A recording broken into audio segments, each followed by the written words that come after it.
Hello everyone, and welcome to the History of Byzantium, episode 292, Venice and the Rest of the Empire with John Giebfried. Over the last few episodes, we've viewed the aftermath of the sack from a variety of vantage points, and yet we haven't actually touched every corner of the Roman world. With the Byzantine government extinguished, the empire had been divided up between around 13 different states, so we need to survey the wreckage to give ourselves a full picture. We'll get some help with this from Dr John Giebfried from the University of Vienna, who's been invaluable in putting together these next few episodes. I'm going to introduce John in more detail next week, but he teaches history and digital humanities in Vienna, and his academic work focuses on the Crusades, the Crusader states, and European interactions with the Mongols. We recorded an entire episode about Latin Constantinople and the Venetians, but I've decided to split that in two. Next week we'll talk about New Rome. Today he will be telling us more about the biggest vulture in the aviary, the Venetians. The city has fallen. The city has fallen. The first place to mention is Attalia, the city on the southern coast of Anatolia, roughly halfway along its length. This has long been the key port which connected the Aegean to Cilicia and Cyprus beyond. With Constantinople in chaos, the city was isolated and the Seljuks seized it in 1207. The Christians inside launched a counterattack, though, with help from the Latins of Cyprus, but by the next decade, Attalia was safely in Turkish hands. This eliminated Roman pretensions to the southern coast of Anatolia, meaning that the Armenian rulers of Cilicia were now operating entirely on their own. The northern coast of Anatolia did not go the same way. Trebizond, the great trading port in the northeast corner of the peninsula, became the home of a Byzantine successor state which outlived all of its rivals.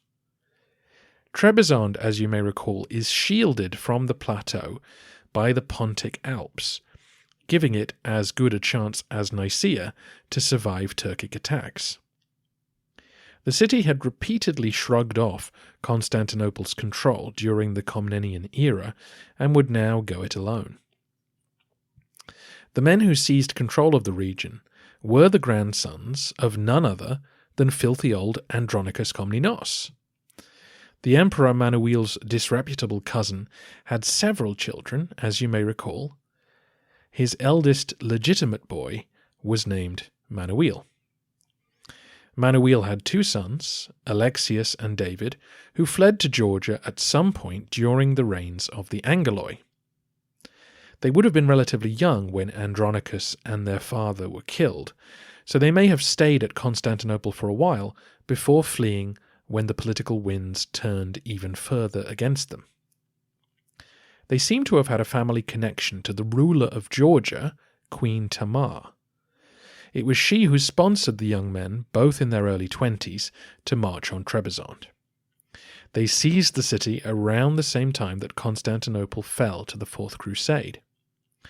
When this shocking news reached Alexius, it seemed as good a time as any to have himself declared Vasilevs. Alexius and David took the troops they now commanded and rapidly established their control over the coast of northern Anatolia. This included both the territory immediately surrounding Trebizond and pushing west into Paphlagonia. This was the homeland of the Komnenoi and the place Andronicus had lived just before he became emperor, so there was plenty of support for the brothers from the local people. But dreams of riding this momentum all the way to Constantinople, if that was ever a realistic goal, were quickly snuffed out. Alexius had to defend Trebizond itself from Seljuk attack, while David was repeatedly defeated by Theodore Lascaris when he attempted to capture Nicaean territory. In 1214, the Seljuks seized the port of Sinope, roughly halfway along the peninsula, meaning that Trebizond's holdings in Paphlagonia were now physically separated from those further east, and they ceased to be any threat to Nicaea.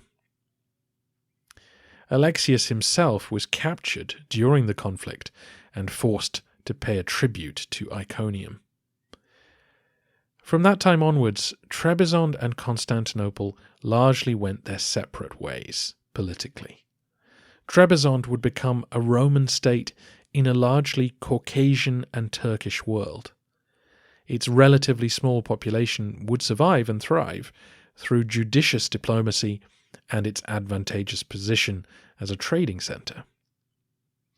The majority of its people would continue to see themselves as Romans, and their leaders would style themselves as megas komninos, great or grand komninoi, implying that their descent from Andronicus made them superior to all other Romans claiming similar titles. There's a lot of interest from listeners of this podcast in the story of Trebizond, but their history isn't especially relevant to our narrative anymore, so let's catch up with them at a later date. The other outposts of the Roman world were largely seized by the Venetians. The men of Venice were given portions of the empire in the partition carried out at Constantinople in the days after the sack. But they largely ignored these decisions and traded the places they wanted for the places they didn't. We saw this in our last episode, where the Italians were happy to let Michael Ducas run the interior of Epirus as long as they could have Corfu and Dyrrhachium. It was exactly this, islands and port cities, which the Venetians had their eyes on. Understandably, the great mercantile republic was really only interested in places which would further its trading goals, and the collapse of Roman power allowed them to annex all the key stopping points on their journeys east. A new Venetian empire was created, the route to Syria and Egypt now firmly in Italian hands. This would allow them to dominate trade with the East, to gather its wares and export them back to Western Europe. In the immediate aftermath of the sack, the Venetians were more worried about Genoese piracy, which had plagued the Aegean for many years, so their earliest acquisitions were aimed at pacifying this region. The Venetian fleet was used to capture most of the islands of the Aegean, the exceptions being those which lay too close to Anatolia to be safely held. They established a major base on Euboea, the large island off the coast of Attica, and would later develop the Greek port towns of Methone and Korone, neither of which had been major trading centres before 1204, but now served as ideal stopping points on the route between Constantinople and Venice. The Italians didn't need to colonize everything. A number of Aegean islands around Naxos were taken by the Crusaders instead, and were officially loyal to the Emperor of Constantinople rather than Venice. They are conventionally known as the Duchy of the Archipelago, but their survival depended on their Italian allies, and their ports were open to the Venetians. Over in the Adriatic, Kefalonia, Zakynthos, Corfu, and Dyrrhachium were all seized. The latter two were then lost to the Epirites, but battle for control of them will continue. The island the Venetians wanted above all others was Crete, which would prove the hardest to take. Crete's large size and strategic position made it a key target for all the Italian trading states. The Genoese seized it during the Fourth Crusade, and the Venetians now attempted to dislodge them. It took 3 tries and 13 years to finally push their rivals out, but they did it. The Venetians then began to establish themselves firmly in the capital, Candia. But by excluding the local Romans from power, they set off wave after wave of rebellion against their rule. These violent conflicts would last for decades and require fresh waves of Venetian settlers in order to maintain control. The one major island which the Venetians didn't take was Rhodes. It was held by an independent Roman governor for several years before the Genoese attempted to capture it. Subsequently, it was taken by forces from Nicaea. There was obviously significant territory in the Balkans, which had now been seized by the Bulgarians and Serbians, but much of this had already been taken before the Fourth Crusade arrived, and some of it was still being disputed by the rival powers we've covered in the last few episodes. I've put up a couple of maps on the website and social media which attempt to make sense of this chaos. Back at Constantinople, the Venetians were now junior partners in government. To take up the story, we turn to John Giebfried. We begin by talking about the perspective of Enrico Dandolo, who negotiated the deal that would see the Venetians take control of the Patriarchal Church and 3/8 of the empire. This created tension with the government of the Venetian Republic itself, who were keen not to allow the newly empowered colony at Constantinople to forge an independent path. You have Enrico Dandolo that basically he negotiates that 3/8 of the former Byzantine Empire are going to fall directly under Venetian rule. That includes Crete, the Aegean Islands, the Peloponnese, basically all the Adriatic coast, some chunks of Thrace going up to Adrianople. He negotiates this deal where the emperor is going to become a Frank, and a Venetian was never going to become emperor anyways, and the Venetians had no interest in becoming the emperors. They're going to at least get the Patriarchate as their consolation prize, that a Venetian will be the new Patriarch of Constantinople. He also continues active military support, sending troops into the field. There are Venetian knights fighting in the Battle of Adrianople, along with, the traditional Venetian naval role that goes along with it. And he is very much on the camp of, yes, we are definitely taking our rightful place, and we're going to get this big chunk of the Byzantine Empire, and we are going to keep it for ourselves. But then he dies. He's dead. He's buried in Constantinople. The Venetians elect one of their own, a man named Marino Zeno, and Zeno really wants to carry on that mission. He appears to be a local who was in the sort of Venetian colony in Constantinople beforehand, and he is in charge, and he sort of is the one negotiating that coronation oath with Henry, that he is playing an active role, asserting himself as if he is like the leader of the Venetians in the empire. Now, just because he is asserting rule in Constantinople, there is still Venice. And we forget that as soon as Enrico Dandolo dies and the news gets back to them, the Venetians and the Venetian Republic goes and elects their own doge. And it's important to notice that it's the people who stayed behind who get to pick the next person. And the people who stayed behind were probably the people not very enthusiastic about this sort of overseas colonial empire. And the man they pick is a guy named Pietro Ziani. And Ziani's policy is basically to consolidate what he can, but he has realized that Enrico Dandolo has bit off a bit more than Venice can chew, that 3/8 of the former Roman Empire cannot be ruled by one tiny city, even with its large sort of merchant fleet. And so he scales back Venetian ambition, and he says, we're going to directly rule Crete, we are going to directly rule Corfu, we're going to keep Dyrrhachium, we're going to sort of hand off our claim on the Peloponnese to Geoffrey of Villehardouin, not the historian, his nephew. We will also let a guy named Marco Sanudo, he'll take over all the Aegean Islands. It'll be his personal fief. He will be Venetian, but it will not be sort of the Venetian state ruling it, like they're directly ruling Crete and Corfu. He also wants to make sure that he has control over the local community in Constantinople. He does not want the empire to be run from Constantinople, and he doesn't want Constantinople taking its own independent positions from sort of the motherland back in Venice. There are later legends passed around that Ziani considered moving the capital of Venice to Constantinople. That's just later historical fiction. Really, what he wants to do instead is assert control over that colony. And what he does is he recalls after a couple of years the podestà and puts in his own man as the new head of the colony, as sort of the Venetian community in Constantinople. And basically every 2 or 3 years, whoever the Doge is going to send someone new to Constantinople with new sort of controls from above, and really wants to have like direct executive authority over the community in Constantinople.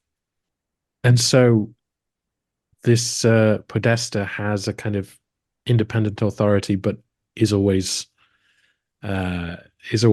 ultimately reporting back home and is not forging a completely independent path. Yeah. And I think the first guy in the job, Zeno, wants to do it that way. And Ziani, the Doge in Venice, wants to have more control because he is not as ambitious. He sees what resources Venice has left and knows that they can't push things so much. So the Venetians at Constantinople were now represented by a new leader, the podesta or podesta, who would manage their affairs, negotiate with the Latin emperors, and administer some of their new colonies. Not all. He would be responsible for those places close to Constantinople, while Venice itself would administer the new ports along the Adriatic, the Greek coast, and Crete. The Venetian colony at Constantinople would expand significantly after the sack, but there was a dispute over authority. The podesta was a secular figure, while the new patriarch of the Byzantine Church was also a Venetian. So who would have authority over whom, the secular or the religious leader? And would Venetian churches now be under the jurisdiction of the Hagia Sophia, or remain loyal to their home church? John takes up the story. So the Venetian quarter along the Golden Horn basically doubles in size and extends sort of further into the city. Now, the area they're taking has been badly damaged by fire, and so there's a lot of reclamation work. The center of Venetian control in Constantinople becomes the Pantocrator Monastery, and they will fortify it, and this is sort of the civil authority, which is distinct and often very much at odds with the Patriarch of Constantinople further down the peninsula, who is his own independent authority. And part of this has to do with Venetian politics, that the Venetian church back in Venice claims sovereignty over all Venetian churches everywhere that there are Venetians. And so even during the period of Byzantine rule, the Venetian community in Constantinople and the wider Byzantine world didn't answer to the Patriarch in Constantinople because there was a Greek patriarch, so they answered to their home church back in Venice.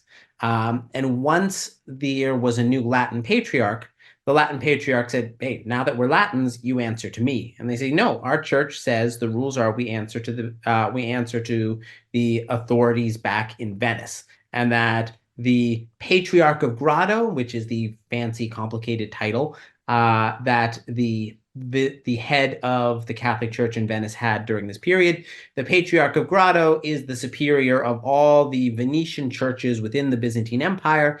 And because they didn't want to have to answer to the Patriarch in Constantinople, this is what they continued to assert throughout this period, which led to a weird situation where you had the Venetians not answering to the Venetian Patriarch, but the Franks having to answer to the Venetian Patriarch.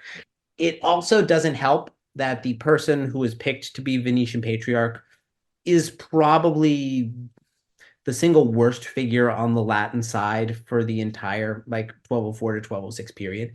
His name is Thomas Morosini, and he is just a walking disaster for everyone and everything that goes along in the period. So they couldn't just pick the head of the church in Venice to become the new patriarch because he was very much out of favor and had a whole bunch of corruption allegations pending against him. So they wanted to pick someone who the Pope would be okay with. And what they did is they picked one of the Venetians directly serving as an underling to the Pope in Rome. And this Thomas Morosini, he wasn't an archbishop, he wasn't a bishop, He wasn't even a priest. He wasn't even a deacon. He was a sub-deacon. He hadn't even received like full ordination as a deacon. The only reason he got the job is because he was already directly working for the Pope. And maybe, the Pope would say yes to that more than picking a more experienced Venetian. The problem is he was quarrelsome and greedy and would never listen to anyone. He is going to fight without end against the Latin Emperor Henry and basically says, no French clerics ever, even in French churches, where they're all going to be Venetians. And there's a whole debate on that. He is holding debates with the Greeks and trying to make a compromise with the Greeks. And he's like, no, you all have to pray for me as patriarch. I'm going to insist you do it in Latin too, not in Greek. And we are going to stomp over all your rights and make no compromise at all, ever. And does not want, like, the Emperor Henry desperately is trying to make this work, is trying to get the Greeks on his side. And every time he gets close to it, Morosini is there like, no, everyone listen to me, do it my way, give me all the money, all the power, all the authority. Everybody has to listen to me. And that is true even in his dealings with other Venetians. And the most famous case of this, and one of my 2 or 3 favorite stories from the whole history of the Latin period, has to do with an icon of the Virgin Mary known as the Hodegatria. This is a very ancient icon that is, according to tradition, painted by St. Luke himself, that has been used to defend the city dating back 800 years by this point. And you have this icon, which is in imperial protection. It appears that Emperor Henry promises it to the Venetians in exchange for his coronation. Now, who does he mean by the Venetians? Does he mean the Venetian Patriarchate, or does he mean the Venetian Podesta? Our problem is we know about this incident because the Venetian Patriarch writes a letter to the Pope. So we have it from his side. We don't have it from the other side. So we have to sort of piece it out. So the Patriarch, Morosini, he says, yeah, the icon is mine. I am taking it to the Hagia Sophia. The Podesta Zeno says, no, it's mine. I want it back. And again, this is the telling of Morosini. He says, you can have it if you can find it. He doesn't expect it because it is inside the Hagia Sophia, inside the sacristy, under triple locks.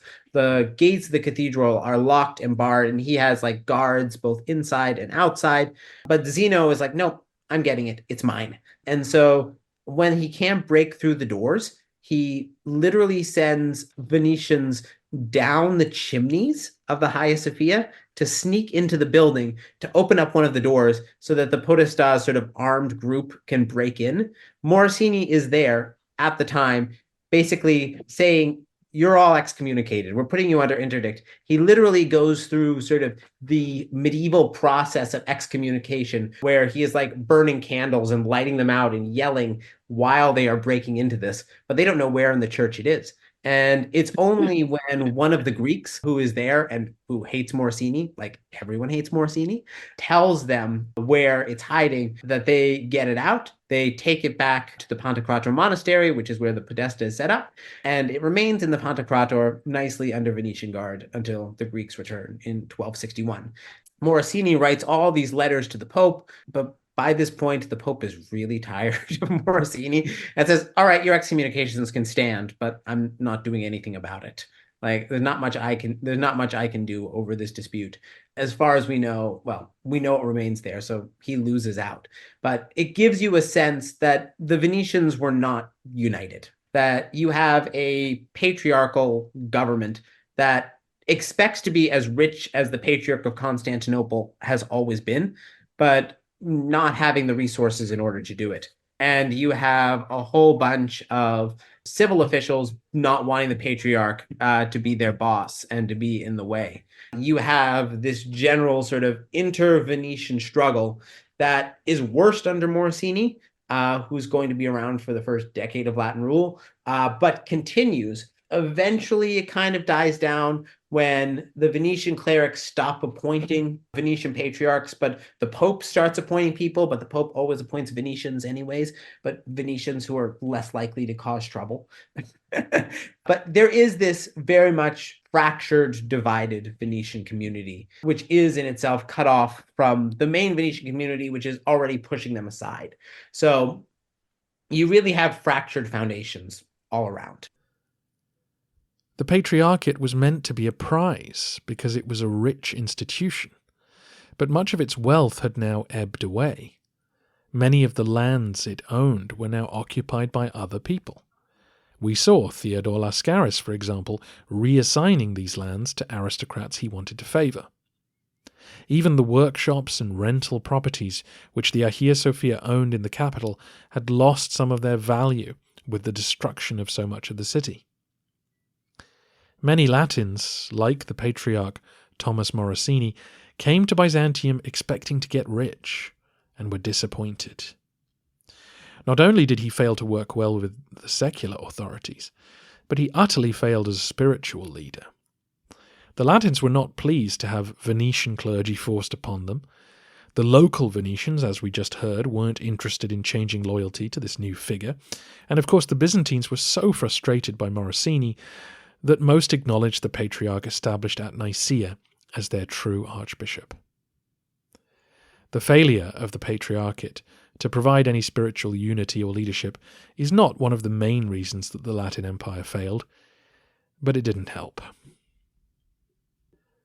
The Podestà and the Venetian colony in the city were not especially helpful to Latin rule either.